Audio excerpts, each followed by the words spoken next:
राहाई जमाइन आमानी हुछे राहाई जमाइन आमानी हुछे देखियो रे कोई नजरी न लागे संभलियो रे कोई नजरी न लागे अरे देखियो रे कोई नजरी न लागे जो मोरे सोनावा के नजरी लगाई है जो मोरे बबुआ के नजरी लगाई है अरे उनका आँखी में टकुआ बोकई है अरे उनका आँखी में टकुआ बोकई है अरे उनका आँखी में टकुआ बोकई है।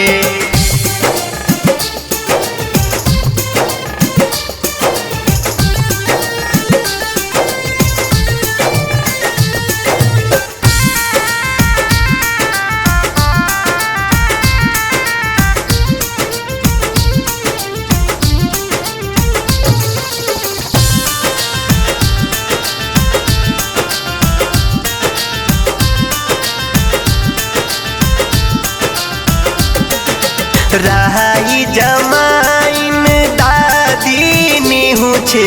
राहाई जमाइन दादी निहुछे देखियो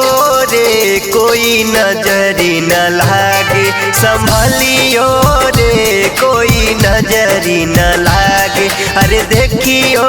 रे कोई नजरी न लागे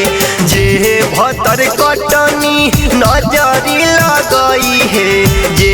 भतर कटनी नजरी लगई है अरे उनका आँखी में सरसी भोकई है अरे उनका आँखी में सरसी भोकई है अरे उनका आँखी में सरसी भोकई है।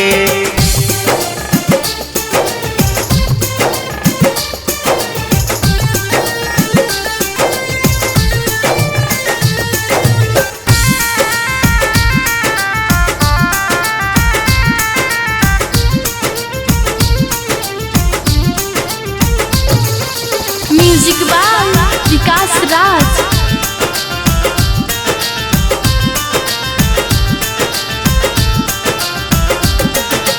राहाई जमाइन चाची निहुछे राहाई जमाइन चाची निहुछे देखियो रे कोई नजरी न लागे संभलियो रे कोई नजरी न लागे अरे देखियो रे कोई नजरी न लागे जे भैया टुगरो नजरी लगई है जे भैया टुगरो नजरी लगई है अरे उनका आँखी में टकुआ भोकई है अरे उनका आँखी में सरसी भोकई है अरे उनका आँखी में सरसी भोकई है।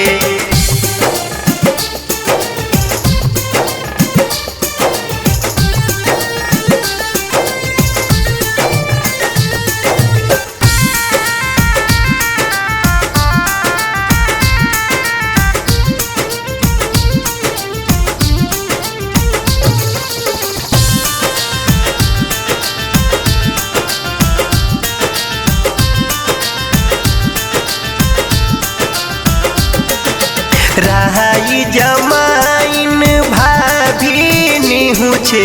राहाई जमाइन भाभी निहुछे देखियो रे कोई नजरी न लागे संभलियो रे कोई नजरी न लागे अरे देखियो रे कोई नजरी न लागे राहाई जमाइन दीदी निहुछे राहाई जमाइन दीदी निहुछे देखियो रे कोई नजरी न लागे संभलियो रे कोई नजरी न लागे अरे देखियो रे कोई नजरी न लागे।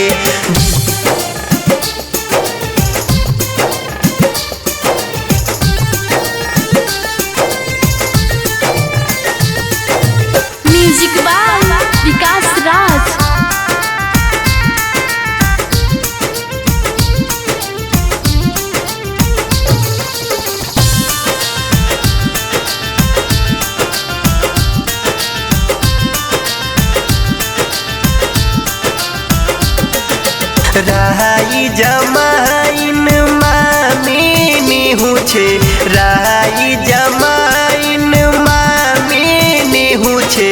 देखियो रे कोई नजरी न लागे संभलियो रे कोई नजरी न लागे अरे देखियो रे कोई नजरी न लागे जे भैया टुगरो नजरी लगई है जे भतर कटनी नजरी लगई है अरे उनका आँखी में टकुआ भोकई है अरे उनका आँखी में सरसी भोकई है अरे उनका आँखी में सरसी भोकई है।